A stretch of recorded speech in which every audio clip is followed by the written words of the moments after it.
I'm going to be proposing some new community policing initiatives that will significantly expand funding and training for local law enforcement, including up to 50,000 additional body-worn cameras for law enforcement agencies. President Obama has spoken on the need for body cameras worn by law enforcement. But at the same time, he did not fully support the findings of the legal and properly seated grand jury in the Ferguson case. Vacillation at this time is not what America needs. And in the end, it needs to have confidence in the legal system and its law enforcement. To that end, let us welcome into MidPoint National Chairman of the National Black Police Association, which began coincidentally enough in St. Louis in 1972. Malik Aziz joins us today. Malik, thank you so much for being here. Thank you for having me, Ed. In your opinion, as we first look at what happened there, let's set the stage. Would you agree from the police officer side of things that the officer in charge, or the officer in question, Darren Wilson, did everything that his training would let him do, would teach him to do, and would force him to do in a situation that he was placed in? Well, let me say this, Ed. I don't think he did everything he could possibly do. When you look at situations like this, there are always other options or things that you can do. Departments are trained relatively similar, but some things they do very different. So from the onstart, he had several options that he could have done that maybe would have prevented that kind of encounter. So not to Monday morning quarterback his thoughts, but there certainly are things he could have done better, and certainly things that some officers would not have done. Do you believe that things would have been markedly different had he been a black police officer shooting an unarmed black man? Unfortunately, in this culture that we live in police community relations, it possibly would have been slightly different. Then how do we start getting to this and changing this, Malik? Because as I noted, and we're going to get to body cameras here in a moment, but the president, even he questioned what has gone on. There have been a number of commentators that have questioned what's gone on. And at the same time, we have this incident where we even have lawmakers in Congress raising their hands in a hands-up gesture. And we know now that that was not the case, that that's a lie, that never happened. How do we start to repair when we have so many stories going around that are based on color and many are based on lies? Well, I wouldn't say that ever happened. I think that testimony was still conflicting. But I will say that this is the culture in which we exist. And how do you change it? Ferguson, as well as like any other department across the nation, Ferguson had a chance to do some things different as well as other departments, and that just didn't start, over 100 days ago. They should have started that months or decades in advance in order to embrace fully community policing and that engagement in community policing, instead of just viewing an entire community, making a sweeping indictment of a whole community that they're hostile and we're just here to police or come only when needed.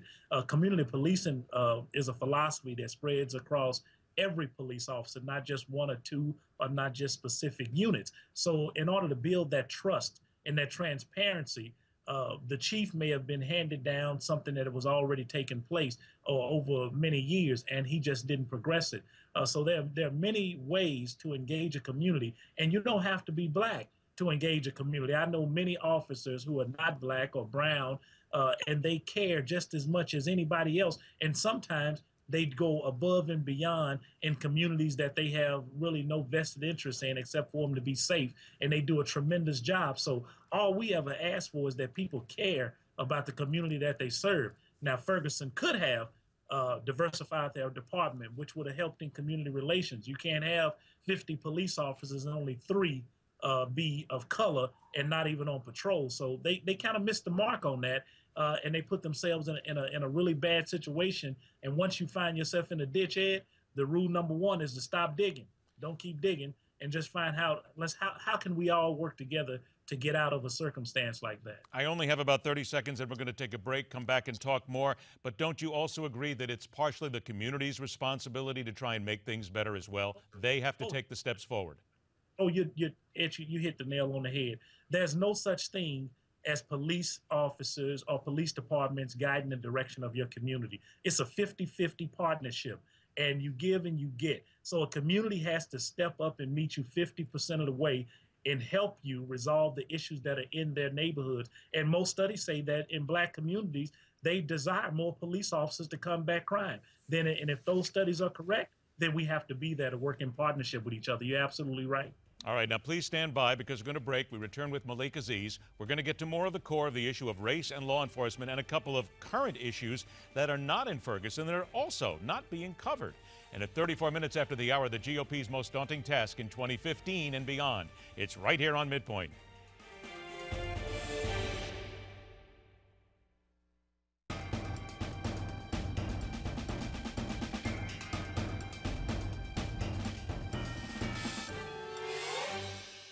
This is not a problem simply of Ferguson, Missouri.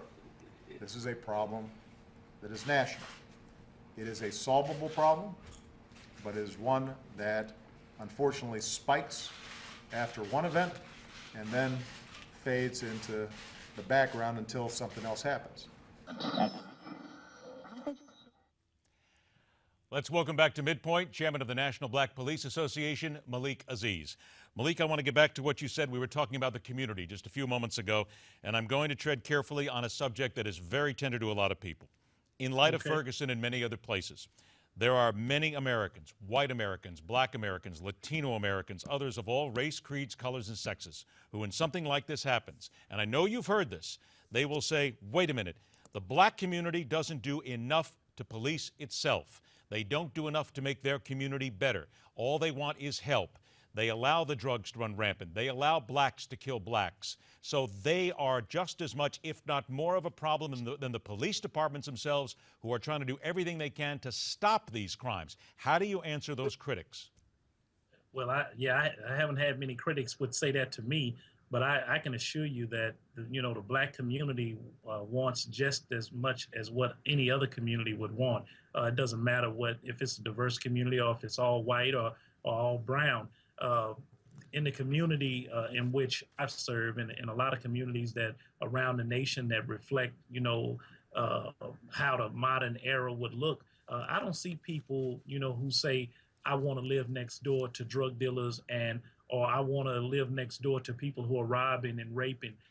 What they want is a better environment for their children, a better environment to live, work, and play. So I haven't heard those critics say it, but I can imagine that to some people it will look like that from the outside. But I just mentioned earlier that there have been numerous surveys done and blacks who have said we want more policing in our neighborhood. What blacks don't want in the neighborhood is very hard for law enforcement to discern who is friend and foe. A lot of times in the communities of diversity and diverse communities, they say, well, I'm not doing anything wrong, but I know that some people will hurt me. If they think I'm talking to the police, they may come and get me, or they may harm my children, or they do something to me. And it may look like you're turning a blind eye to some things, but what it is a lot of people are afraid in their own communities, and they need the police. And the police need those type of people who actually care.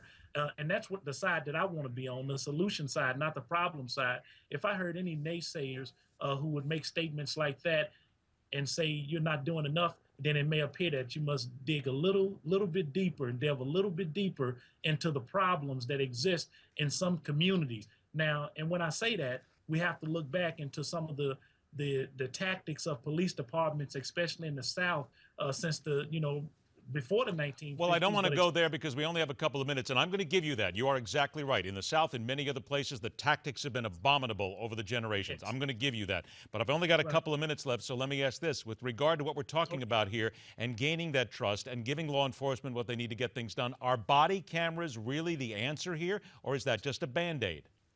Well, you know what? Body cameras are needed, and they can help resolve a lot of the issues, but I would caution anyone to thinking that will fix every single problem. Yes, if Officer Wilson would have had a body camera, we may not be talking right here today, Ed. I think, tasers, body cameras, in-car cameras, useful technology in the new policing age, yeah, it's beneficial, but do not think for one instance that body cameras will tell an entire story of the next incident that happens on video. It just won't occur. But that hesitation, that small little hesitation may help an officer think through something and revert back to his training. 99% of our officers do a great job every day. 800,000 of us protect these streets, and 1% of us do some things wrong, and that seems to be getting magnified every time some incident happens. I want to agree with you on that because that's the way that I have always felt. I've only got about 40 seconds left, so tell me then, one of the things here is to get more black officers involved. How do you then recruit? How do you get more young black men and young black women to want to become a member of law enforcement and serve their community in that sense? Well, I tell you, Ed, what really has to happen on a diverse, bring diversity for more black officers is law enforcement has to be make it better attractive. It has to be more attractive. And we're going to actually have more black people, more people of color into command ranks so people can see sometimes these heroes in leadership positions. And it's a tough call. It's a tough take. And it's a tough job in recruiting because we're not at that era that we're teaching our kids to become public servants. We're teaching them to become doctors and lawyers and not, give back to the community in that capacity. So it's going to be a very tough job, but I think we can do it and diversify a lot of departments with qualified people who deserve to be there. We are all out of time, but please come back again because there are so many things here that we need to discuss and so many things I would like to discuss with you in the future. I want to thank you for your time. Please come back again. Thank you, Ed. I really appreciate you. My pleasure. When we return around the dial with more on body cams, Rick Santorum, and later on, more evidence of the war on drugs.